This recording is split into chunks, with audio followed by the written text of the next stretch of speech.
সেই লড়াই সংগ্রাম চালিয়ে এসেছে এবং বাংলাদেশের জাতীয় সার্বভৌমত্ব, এখানে একটা গণতন্ত্র প্রতিষ্ঠায় ফ্যাসিবাদ বিরোধী আন্দোলন এগুলোতে অন্যতম নেতৃত্বমূলক ভূমিকা পালন করেছে এবং এই নেতৃত্বমূলক ভূমিকা পালন করায় আমাদের দলের যে প্রধান সমন্বয়কারী জোনায়েদ সাকি, তার একটা নেতৃত্বমূলক ভূমিকা ছিল। তিনি গণসংহতি আন্দোলনেরই শুধু নেতা নন, একই সঙ্গে তিনি এই সমস্ত সংগ্রামের নেতৃত্ব দেওয়ার ভেতর দিয়ে জনগণের কণ্ঠস্বর, জনগণের নেতা হয়ে উঠেছে।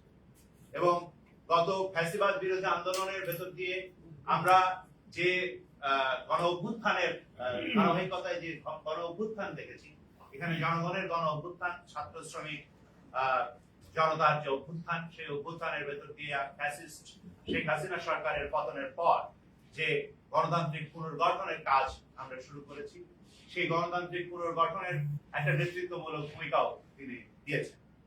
এই প্রক্রিয়াতেই গণসংহতি আন্দোলনের পক্ষ থেকে গত যে নির্বাচন, দ্বাদশ সংসদ নির্বাচন, এই সংসদ নির্বাচনে ব্রাহ্মণবাড়িয়া 6 আসন থেকে তিনি এমপি পদে নির্বাচিত হয়েছেন। জনগণের বিপুল ভোটে তিনি নির্বাচিত হয়েছেন এবং পরবর্তীতে তিনি সরকারের যে বাংলাদেশে যে সরকার গঠিত হয়েছে, নির্বাচন পরবর্তীতে গণতান্ত্রিক প্রক্রিয়ায় গঠিত যে সরকার, সেই সরকারের প্রতিমন্ত্রীর দায়িত্ব পালন করছেন, বর্তমানে পরিকল্পনা প্রতিমন্ত্রীর দায়িত্ব পালন করছেন।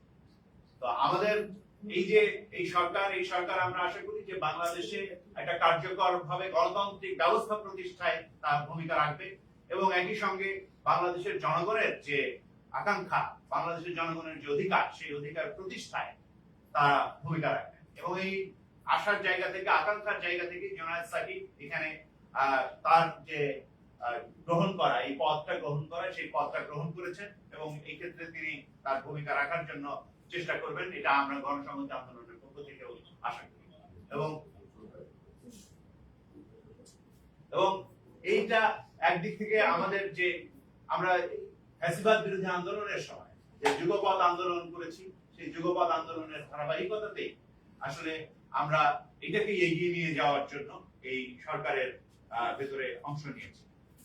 কিন্তু এই জায়গায় একটা গুরুতর জায়গা আমাদের গণসংহতির দলের দিক থেকে আমরা বিবেচনা করি, যেটাকে আসলে আমরা একটা আমাদের নীতিগত অবস্থান হিসাবে দেখি, যে দল এবং সরকার একাকার হয়ে গেলে চলবে না।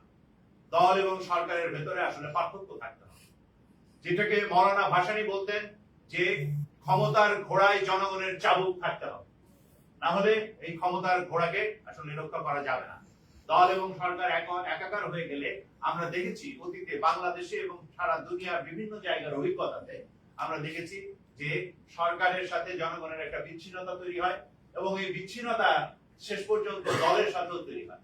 ফলে দল হিসেবে গণসংহতি আন্দোলনের যেহেতু নীতি হচ্ছে যে জনগণের স্বার্থের বাইরে আমাদের কোনো স্বার্থ নেই, দল হিসেবে গণসংহতি আন্দোলনের নীতি হচ্ছে যে এই দেশের জনগণের স্বার্থকেই আমরা সর্বোচ্চ প্রাধান্য দিয়ে আমাদের কাজ করে যাব। ফলে গণসংহতি আন্দোলন যাতে এই ভূমিকা পালন করতে পারে, সেই দিক থেকে আমরা দল এবং সরকারকে আলাদা করা, এই জায়গাটা আমরা অনেক আগে থেকেই সিদ্ধান্ত নিয়ে রেখেছি। সেই সিদ্ধান্তেরই একটা মানে বলা যেতে পারে যে বাস্তবায়ন আকার।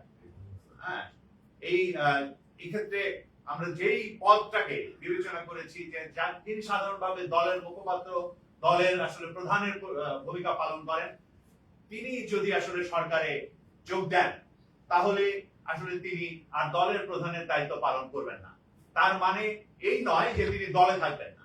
জোনায়েদ সাকি, ফলে আমরা এটা আমাদের কেন্দ্রীয় কমিটিতে আগেই সিদ্ধান্ত নেওয়া হয়েছে যে জোনায়েদ সাকি এই প্রধান সমন্বয়কারীর পদ ছেড়ে দেবেন, কিন্তু তিনি আমাদের যে রাজনৈতিক পরিষদ আছে, সেই রাজনৈতিক পরিষদের সদস্য আকারে আমাদের সাথে থাকবেন এবং গণসংহতি আন্দোলনের সমস্ত কার্যক্রমে তিনি ভূমিকা রাখবেন। সেই জায়গা থেকেই আজকে আমাদের এই সংবাদ সম্মেলনের এইটা একটা জায়গা যে আপনাদেরকে জানিয়ে দেওয়া যে এই জায়গাটা যে মানে আমাদের সিদ্ধান্ত, দলীয় সিদ্ধান্তটা জানিয়ে দেওয়া। আর এটা হচ্ছে যে এই যে একটা মানে আমরা এর পরবর্তীতে একটা বিশেষ সাংগঠনিক সম্মেলন করব, যে বিশেষ সাংগঠনিক সম্মেলনে আমরা পুনর্নির্বাচিত করব আমাদের যে যারা আমাদের কাউন্সিলররা থাকবেন, তারা পুনর্নির্বাচিত করবেন প্রধান সমন্বয়কারী এবং নির্বাহী সমন্বয়কারী। তার আগ পর্যন্ত একটা ভারপ্রাপ্ত নির্বাহী সমন্বয়কারীর দায়িত্ব পালনের সরি ভারপ্রাপ্ত নির্বাহী সমন্বয়কারী বলে ফেলেছি, কিন্তু এটা হবে হচ্ছে ভারপ্রাপ্ত প্রধান সমন্বয়কারীর দায়িত্ব। সেই ভারপ্রাপ্ত প্রধান সমন্বয়কারীর দায়িত্ব পালন করবেন দেওয়ান আব্দুর রশিদ নীলু। তিনি আমাদের রাজনৈতিক পরিষদের সদস্য। তিনি একেবারে গণসংহতি আন্দোলনের 2010 সাল থেকে এই পর্যন্ত রাজনৈতিক পরিষদের সদস্য আকারে দায়িত্ব পালন করছেন। তিনি বহু কাল ধরে বাংলাদেশের কৃষক আন্দোলনের একজন কিংবদন্তি নেতা। তিনি বাংলাদেশের কৃষক আন্দোলনের ভেতর থেকে কৃষক আন্দোলনকে রাজনীতিকৃত করায় একটা খুবই গুরুত্বপূর্ণ ভূমিকা পালন করেছেন এবং গণসংহতি আন্দোলনের রাজনৈতিক পরিষদের সদস্য হিসেবে তিনি বহুদিন ধরে আমাদের ভেতরে ভূমিকা পালন করছেন। বরিশাল অঞ্চলে তিনি গণসংহতি আন্দোলনের এখন নেতৃত্ব দেন এবং তিনি এই অন্তর্বর্তীকালীন সময়ে মানে আমাদের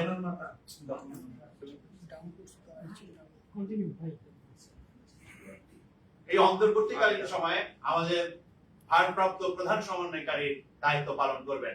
আমি আপনাদের সকলের সঙ্গে দেওয়ান আব্দুর রশিদ নীলু ভাইকে পরিচয় করিয়ে দিচ্ছি এবং এই দায়িত্ব তিনি মানে ভবিষ্যতে যাতে পালন করতে পারেন সুষ্ঠুভাবে, সেজন্য আপনাদের সকলের সহযোগিতা কামনা করছি।